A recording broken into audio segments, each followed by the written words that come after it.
Welcome to In Focus. I'm your host, Yesenia Taveras. Did you know that the month of October is National Domestic Violence Awareness Month? Domestic violence affects millions of people, both men and women of every religion, cultural, race, and status. Joining me now is Asia Webb and Marianne Kenville-Moore. Welcome to the show. Thank you for having us. Thank you for joining us. This is really going to give us the opportunity to understand how domestic violence is affecting our community. What does this really look like? Like, who's affected?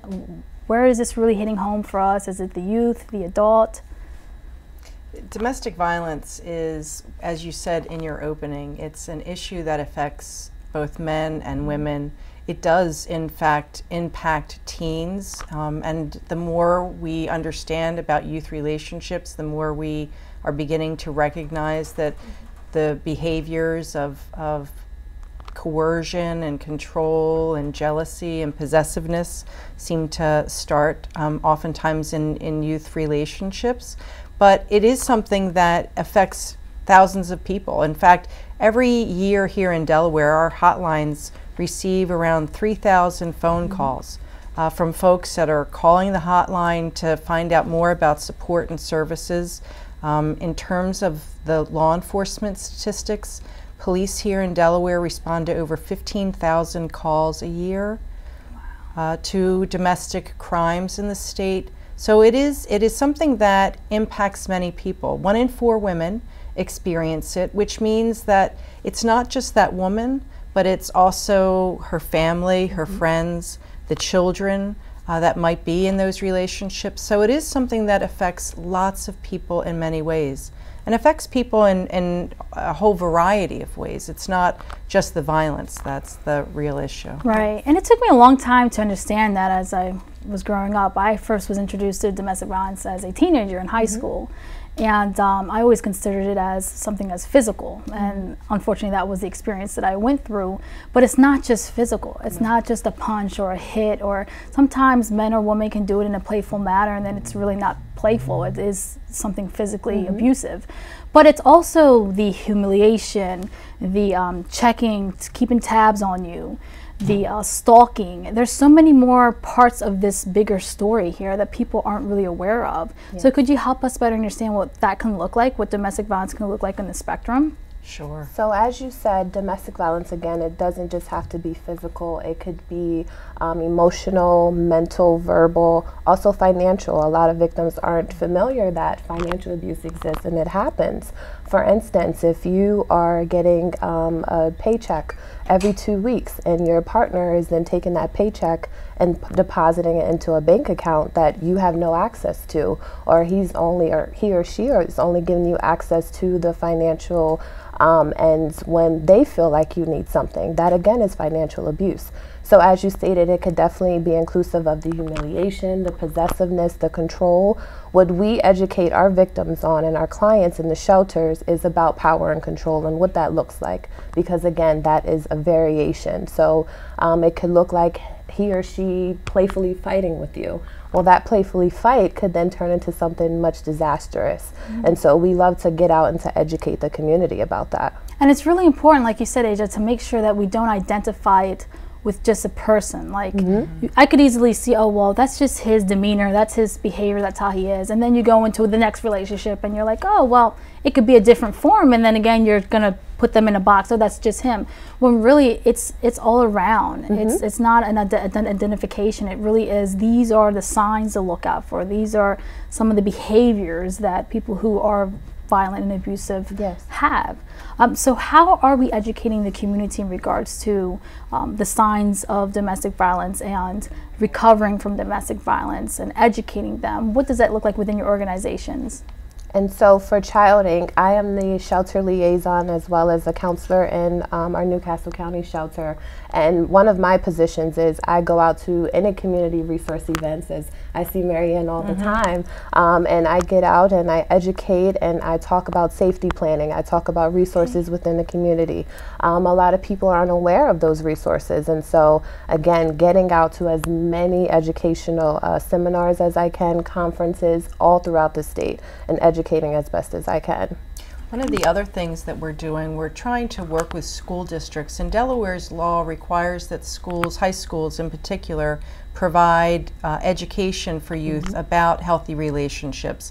Because rather than talking just about what abusive relationships are, we also want to empower youth to have a clear picture about how you resolve conflicts, how you respect each other, how you make decisions so that each partner has a voice in those processes. And so we're doing a good deal of work throughout the state in trying to provide good education for youth around healthy relationships. But we also know that this issue affects seniors as well. Many seniors, we have a growing senior population in our Sussex County, but we also have many people relocating even here in Newcastle County from other states that are retiring here. And so if they were experiencing controlling, coercive, abusive behavior earlier on in their life, it's likely to continue.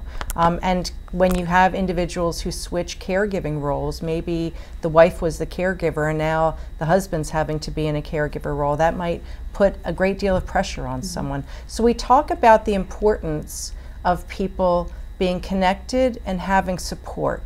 And we talk often with victims about how they might not be in a situation where they feel like they can leave at this time. Perhaps they have children, or their religion really is pushing them to stay in the relationship. How can you be safe? How can we support you? How can we give you some skills to manage this situation, which is another place where the hotline comes in and working with advocates.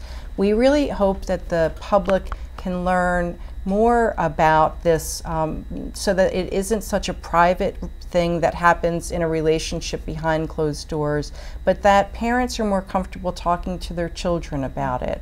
Or people in religious, that the pastor or the youth ministers can talk about this more openly in their congregations so that it takes some of the stigma away. You don't really have to read the news or look deeply into the news to know that these types of situations are always in our headlines. How can we make sure that our loved ones aren't another person, another statistic impacted by this? And some of the things you just touched on is very important and valid. I mean, 80% of what we say is our body language and how we treat each other. But most importantly, I feel like when, I don't want to call people who go through this as victims, but when anyone experiences domestic violence, there is that fear, and you kind of do lose your voice. And some women or men may not feel like they do have the strength or the power to stand on their own 2 feet, especially if you have kids, to address the attacker and to try to A, let them know you have a problem, there's something wrong here, and then B, well, if I do address this issue, then will he attack me again, or my kids, or try to use my kids against me, and then I won't be able to see them anymore. There's always that type of manipulation too. So what other ways or resources as a community are we teaching women and men to become equipped in these relationships? So one of the most important things that I would absolutely highlight is the importance of giving our hotline a call. Here in Newcastle County, the hotline number is area code 302-762-6110, and that is a 24/7 completely confidential hotline. No one will know that the caller called, nor will they know the specifications of that conversation. And so what we like to do as counselors is kind of uncover in the call what is happening. We do safety planning with them. If they are not planning to leave right now, well, when you do, what is that going to look like? And we do that in extremely detailed.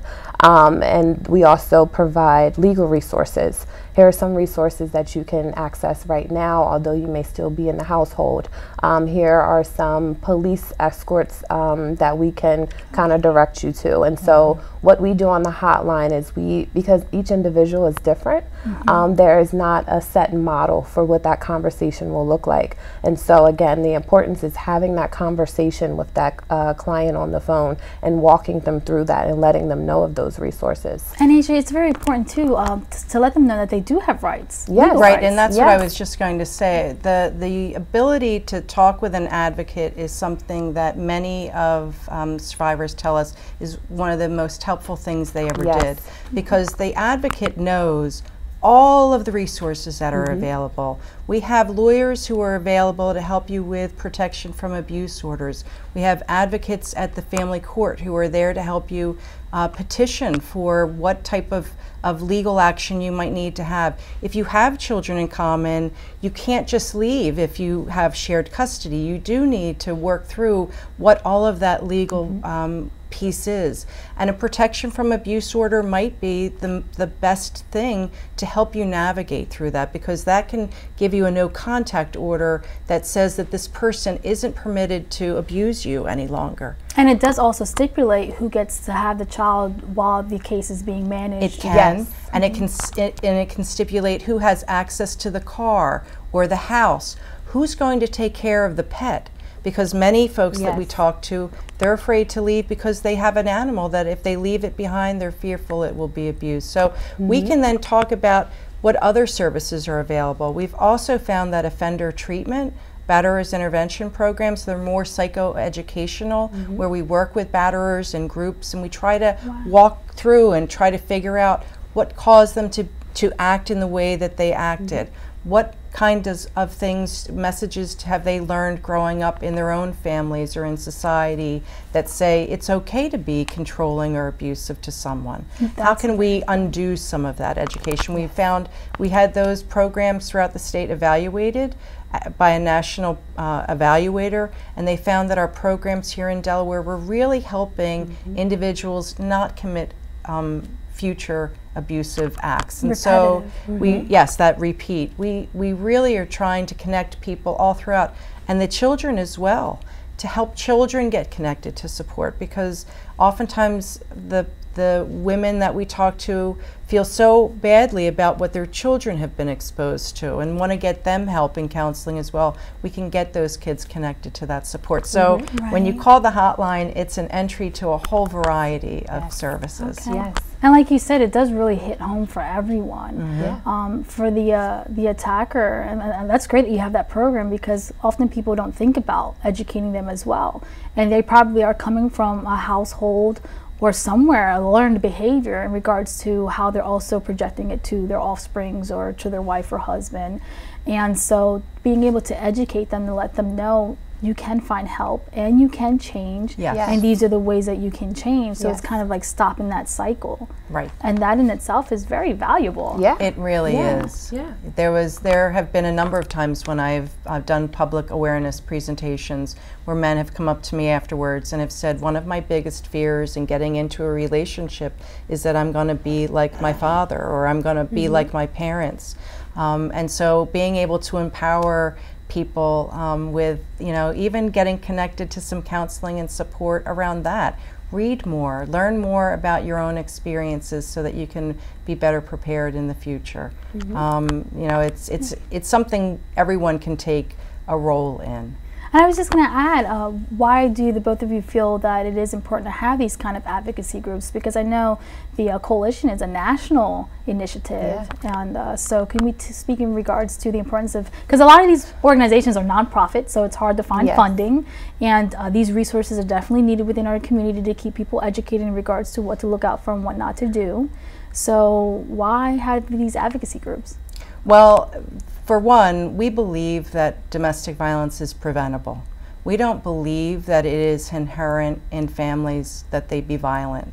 And so what we're focused on is trying to work towards preventing it and ending it entirely.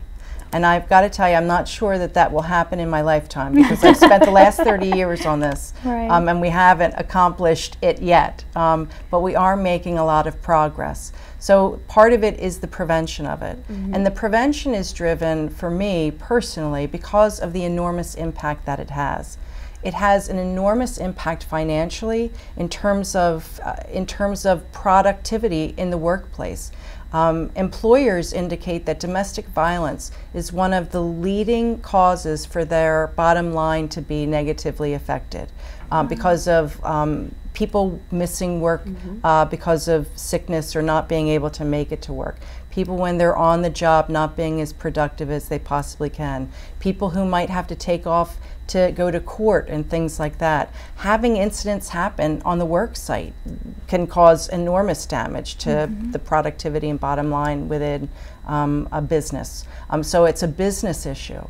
It's a medical issue. It's one of the leading causes for high medical costs, not because of the incident, but because of the lifetime impact that growing up or living in a violent, dangerous home causes. Recent studies have shown that being exposed to domestic violence in childhood leads to increased risk of, as an adult, experiencing cancer, diabetes, heart disease. Imagine, as a child you witness it, and then later on in life, you're having these medical conditions, and we now know they're linked. So the more we can do to prevent it and end it, the more likely we are to improve the overall quality of everyone's life. And to add to, Marianne, the mental health part of it, certainly, the psychological part. Certainly. It could happen as a teenager, but for the next 10, 20, 30 years, it's crazy how it's still with you. Yeah. Yes. And then every man or woman after that, you still kind of, you're like looking for those things. Certainly. So it doesn't become a repetitive behavior. But that's the psychological play. If you're not really strong mentally, you can have that mental health issue and it really affect you long term. Certainly. Yes, yes. And so here in Newcastle County, my agency, Child Inc., we have a variety of services that we offer to the community in assisting with that prevention. We have confidential shelters for women who are fleeing domestic violence along with their children.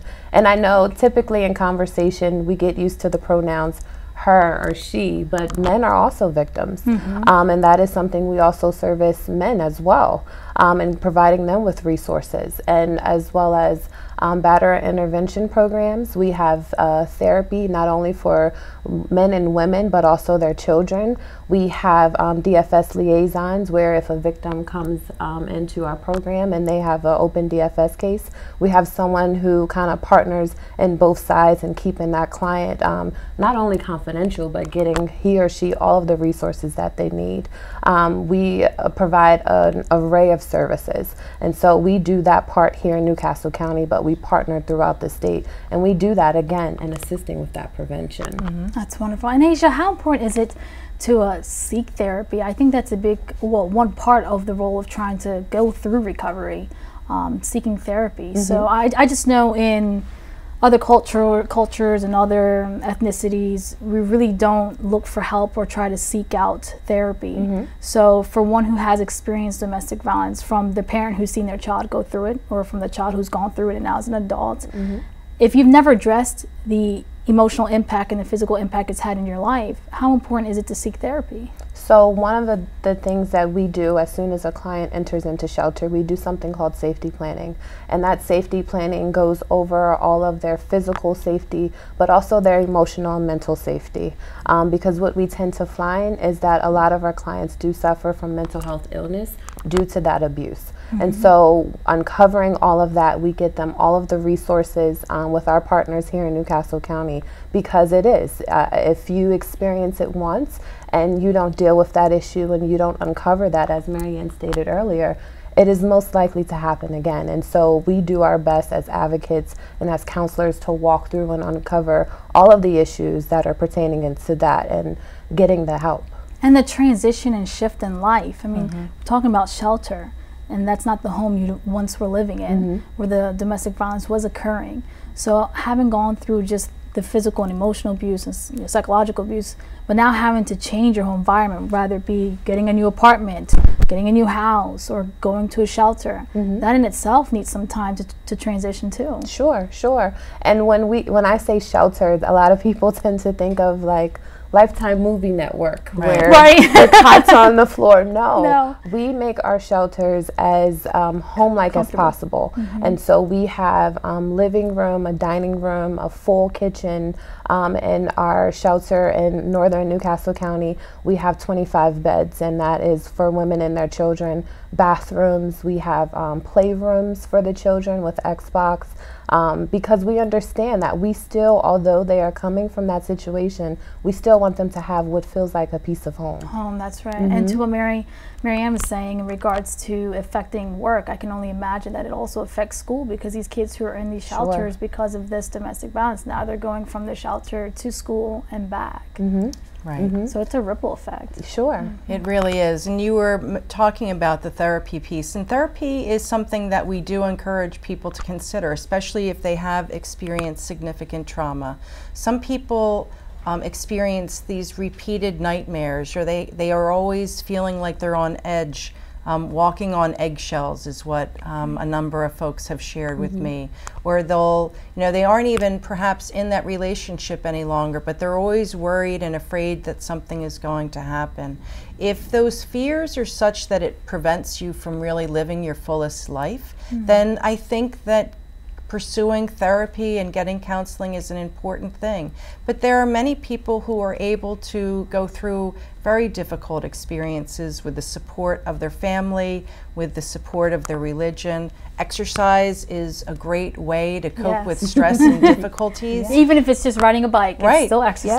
Getting out into nature. There's lots of ways that people can learn to heal themselves as a result of the trauma that they've experienced. We're learning so much more about trauma and what that emotional trauma does to the individual internally and psychologically, how it's so connected with the body piece as well. Many people struggle and they'll turn to other coping mechanisms, whether it's smoking cigarettes or drinking alcohol or using drugs. I've worked with many people who use food. They love food, and I do too. But at a certain point, again, if those things are beginning to interfere with your ability to really live life as fullest and for you to be the healthiest, happiest person you can be, then to think about, maybe I need to stretch myself. Maybe I need to get, even if I go to counseling a few times and talk about this. That's one of the things that I encourage people to do. Just try it, and if you don't like it, then you don't have to return to it. But if you do get something from it, then maybe it is doing just a little bit of good. But talk to your, pastors, talk to nurses in your community. The medical field also is a place where lots of people talk about how these issues affect them, and they've been trained and are getting trained here in Delaware to connect people to these services at Child Inc. Delaware Center for Justice also offers these services, as does the YWCA in Newcastle County. So there are a number of programs that are offering extraordinary supports to folks who've experienced violence in their family. And I love the fact that you encourage communication, because I feel like since you hold everything in, all it takes is just for you to find that one person to start talking to about it, and then it's kind of like releasing. It's therapeutic in itself. So many people think that they are the only ones that are going through this, that no one understands, that no one would believe that this is the life that they're living. And when they talk to us, we say, no, we've heard this before. We know, we've been through these things with others. So just talking about it and realizing you're not alone. Just a 4-degree separation. So before we leave, can you share any events or how people can get involved with your organization? Sure. You want to talk about your website? Yes, so we have Child Inc. We are rolling out our new website soon, which we are super excited about. And on that website, you can find all of our resources, all of our upcoming events. It is www.childinc.org, CHILDINC. And so please be tuned for that. And again, if anyone is out there and they have more questions or they would like more resources, our hotline number here in Newcastle County is 302-762-6110. I almost forgot that. It's okay. And the Coalition has our annual Purple Ribbon event tomorrow night. We have our event, and we are going to be honoring some local heroes. Pat Kakowski from the Domestic Violence Coordinating Council and Janine Howard O'Rangers. And we have a number of all-state agents that we'll be recognizing as well tomorrow night. And then October being Domestic Violence Awareness Month, the governor next week will be proclaiming it Domestic Violence Awareness for the month here in Delaware as well. So that's right. That's right. So we look forward to these things throughout the month. And does either of your organizations take on like volunteers, those who've gone through domestic violence and want to advocate on behalf of the organization and training programs? Yes, yes. So please, again, give that hotline a call. Yeah. And our coalition also has a Weaver task force it's in a bit of a hiatus, but we are reconvening and starting up again. So folks can find information about Weaver on our website as well. Awesome. Wonderful. Well, thank you so much for your time, Asia and Marianne. I really appreciate it. Thank you. It's been my pleasure. Thanks for having us. You're welcome. And remember, all month long in October, it is Domestic Violence Awareness Month, so make sure you wear your purple throughout October. We'll be right back after these short messages.